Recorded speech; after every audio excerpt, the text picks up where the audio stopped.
आदाब नाज़रीन, मुसलमान सब कुछ बर्दाश्त कर सकता है, पर रसूलुल्लाह सल्लल्लाहु अलैहि वसल्लम और औलिया इकराम की शान में गुस्ताखी बर्दाश्त नहीं कर सकता।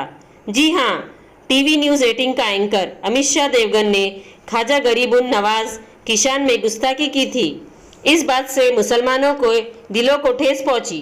सैयद अली मुस्तफ़ा कादरी अल मुसवी अली पाशा साहिब ने मुत्तहिदा मजलिस मुशाइख की जानिब से city police commissioner Shri Anjani Kumar IPS से की मुलाकात और कार्रवाई करने के लिए मुतालिबा किया। आइए देखते हैं आगे की तफसीलात।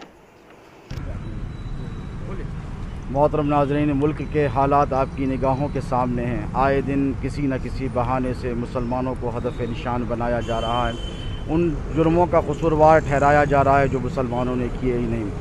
हद तो ये हो गई कि चंद दिन कबल न्यूज़ 18 के चैनल पर सुल्तानुल हिंद हज़रत सैयदना गरीब नवाज़ रज़ी अल्लाह ताला अन्हु की शान अक़दस में गुस्ताखी की गई।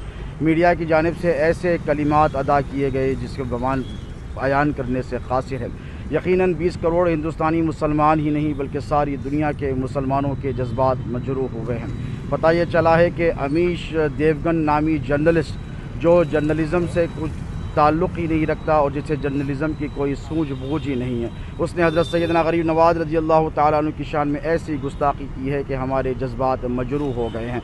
इसी सिलसिले में मुत्तहिदा मजलिस मशाइख के ज़िम्मेदारान का एक वफ़द कल रात बहादुरपुरा पुलिस स्टेशन पे हमने उसके ख़िलाफ़ FIR दर्ज करवाई और आज मकबूल मिल्लत अलहाज सैयद अहमद पाशा कादरी साहब मोतमद ऊमी कुल हिंद मजलिस इत्तेहादुल मुस्लिमीन व MLA याक़ूतपुरा की क़यादत में हमने commissioner of police Anjani Kumar साहब से भी मुलाकात की। दाश्त पेश की गई। उन्होंने हमें इस बात का तयक़्क़ुन दिया है कि इस किस्म के लोग जो मुल्क में मुनाफरत फैलाते हैं, जो बंटवारे का काम करते हैं, जो नफ़रतों को फ़रोग़ देते हैं, उनके ख़िलाफ़ सख्त से सख्त कानूनी कार्रवाई की जाएगी।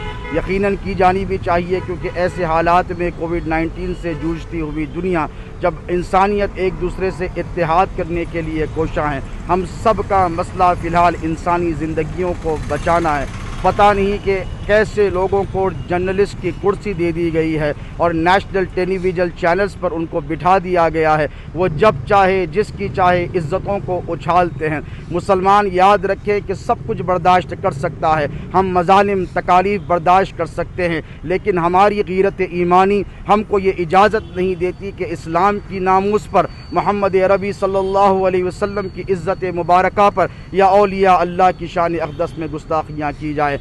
यकीनन चूँकि कोविड-19 का दौर है, हम किसी भी किस्म के एहतजाज का इरादा नहीं रखते, लेकिन जो हमारा जमहूरी हक़ है, हमने वो हक़ को इस्तेमाल किया है। अभी हमने कमिश्नर ऑफ पुलिस से मुलाकात की है। ज़रूरत पड़ने पर हमारे साथ फाजिल वकला की टीम है, हम कोर्ट का दरवाज़ा भी खटखटाएंगे। साथ ही में मैं हिंदुस्तान के 20 करोड़ से ज़ायद मुसलमानों के ही नहीं बल्कि तमाम उन मज़ाहिब के मानने वालों के जिन्हें गरीब नवाज़ रज़ी अल्लाह ताला अन्हु से मोहब्बत है, जो उनके दरबार पर बड़ी मोहब्बत, अक़ीदत और एहतराम के साथ जाते हैं, उनसे भी ख्वाहिश करूँगा कि अमन व अमान को बरकरार रखें।